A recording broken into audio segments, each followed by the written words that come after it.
Maria, tu fuego. We pass it round, hot potato.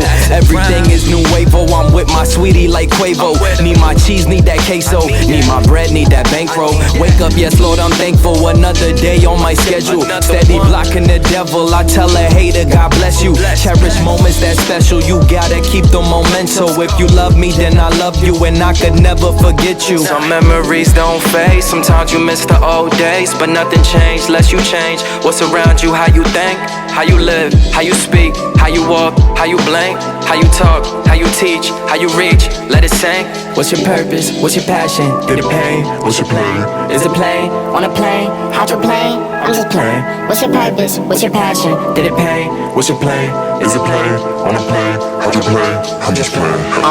A beat by Joby, feel like Obi-Wan Kenobi, cause I'm a star and they can't hold me like I'm Kobe in the fourth. Yeah, nothing is ever forced. We headed straight to the source.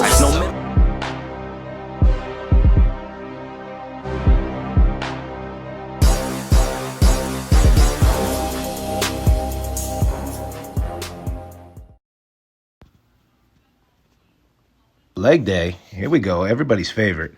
Starting out with the leg press. Now, sometimes that's the heavy first mover. We're actually moving on to front squats in this workout, so I'm using this as kind of a warm-up, but we're still going heavy. I call it paused, not that I'm doing a long pause at the bottom, but just to feel the glutes stretch and basically to take away any reflex. So basically no bouncing, no momentum.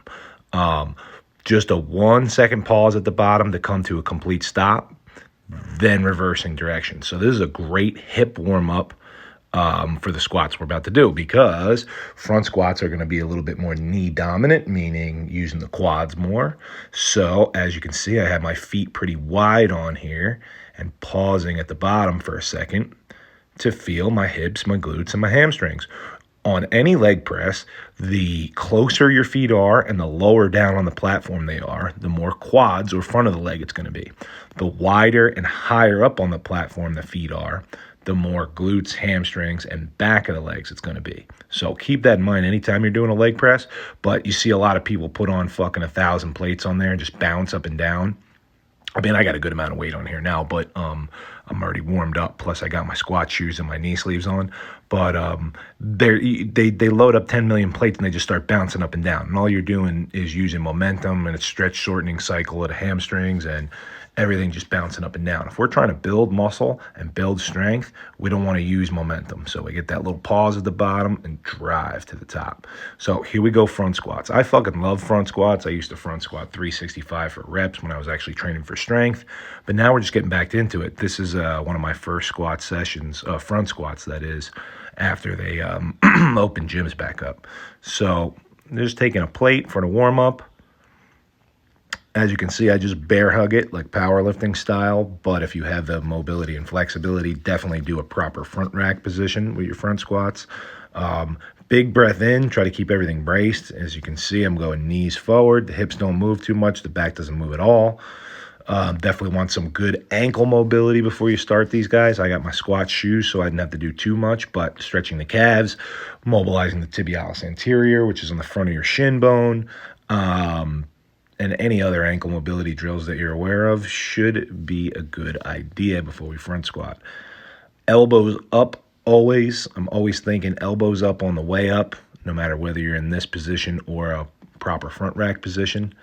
Really bracing hard into the belt and trying to keep the torso pretty vertical.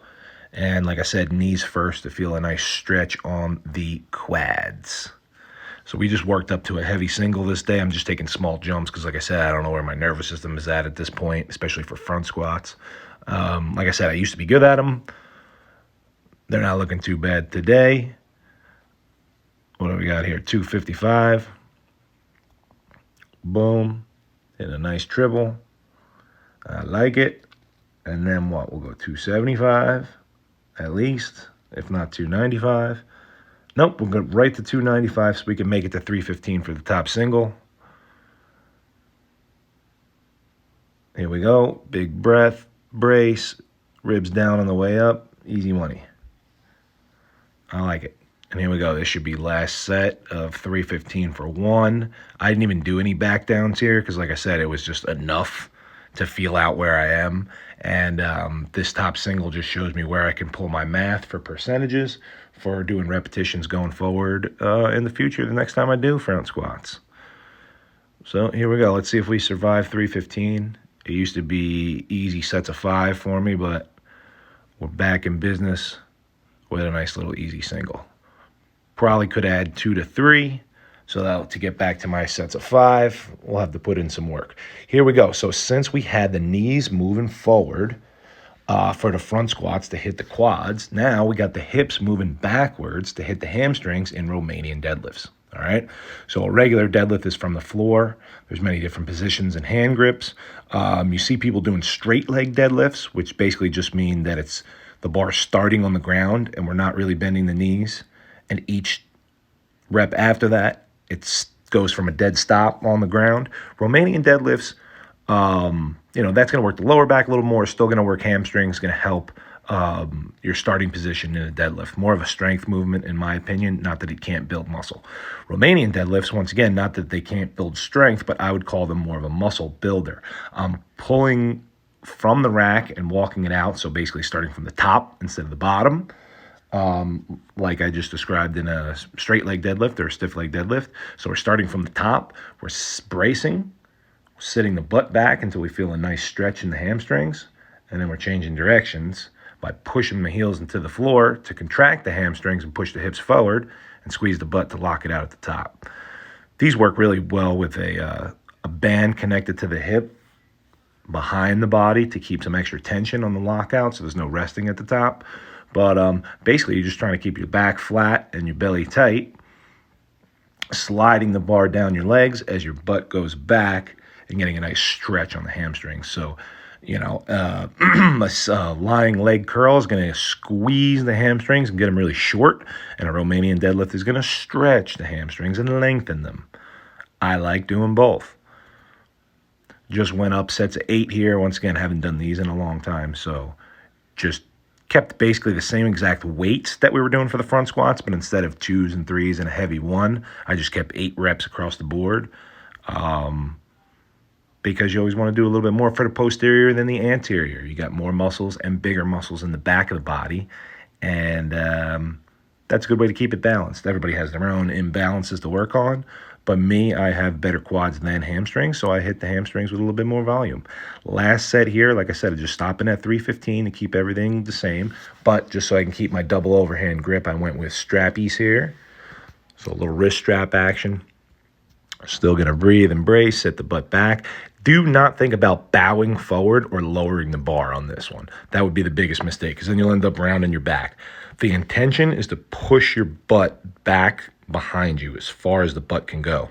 And I'm not worried about what the bar is doing at all. I'm just flexing my hips and pushing my butt behind me. Starting to get a little sloppy here and losing the core a little bit. But overall, not bad for not doing these for a long time. They felt really good. Try these out. You could even do them with dumbbells, but I would recommend just going nice and slow on these. These I should really speed up the video so you don't got to watch these too much, but once the camera gets down there, you'll see I have the front foot elevated on either a bumper plate or a couple of 45s, maybe a 6-inch elevation, not even like a 4-inch elevation for the front foot.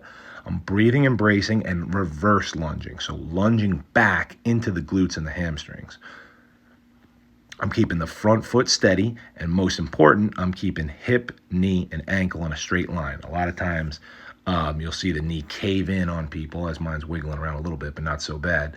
And that's either going to be a tight groin or weak glutes or combination thereof of both. But I just like these. I chose these as my unilateral exercise for the day before we go right into the ab wheel. You guys don't see me do too much abs because I don't do too many ab exercises. I like to do enough compound movements where the abs kind of take care of themselves because I really don't like doing abs, but I should do it a little bit more. And I believe the ab wheel is in the top 3 best ab exercises for sure. So I'll keep talking about the reverse lunges when we get back to them, but for the ab wheel, you got to try this. This is basically like a moving plank where you're not trying to move your torso at all.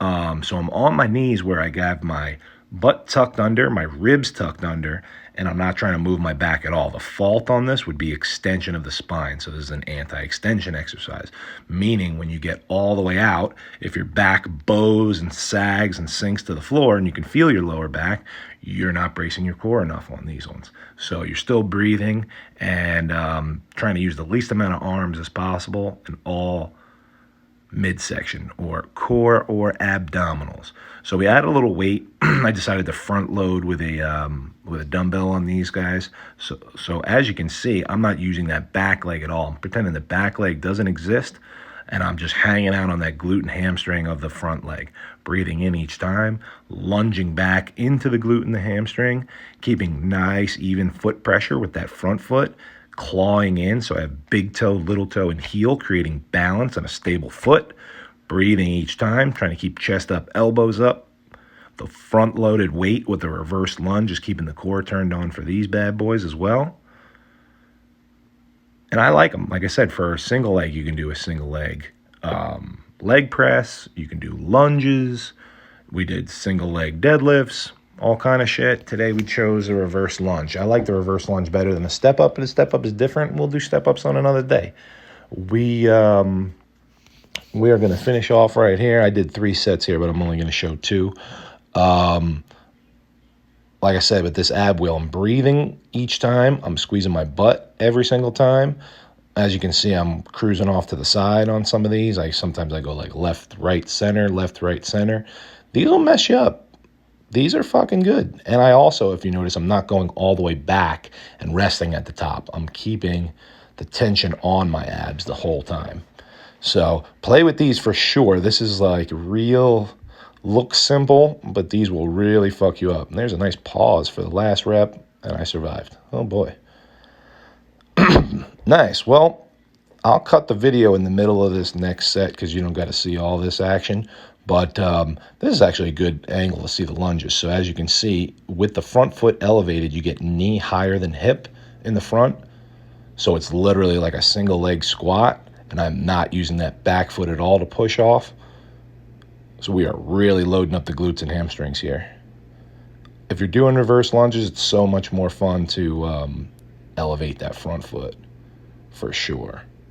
And then, like I said, what you're looking for is to keep the torso tall by keeping the abs tight and breathing and bracing on each one. Lunging back, you're really sitting back. And most importantly, not letting that front knee collapse and dive in or wiggle at all, really. You want to keep it stable. Like I said, hip, knee, and ankle in a straight line the whole time. Basically, that balance comes from your butt, but your mind is on your foot. Like I said, big toe, little toe, and heel, making like a tripod stance and clawing the ground the whole time. Like I said, 1 bumper plate or 2 45-pound plates is what I use today. And that's a cool little superset. I like supersetting any lower body stuff with abs because it makes sense to me and it feels good. And so that's your challenge and that's your homework. Find an ab wheel or buy one for $10 at Walmart, Target, Dick's, Amazon, whatever the fuck. Buy a $10 ab wheel and go nuts on there. Like my shit, share my shit. Hopefully you learned something. Drop me an email, drop me a comment, ask some questions. That's how you learn. That's how you get better. That's how you grow. That's how you grow and get better, baby. Love yourself. I'll see you next time. Peace.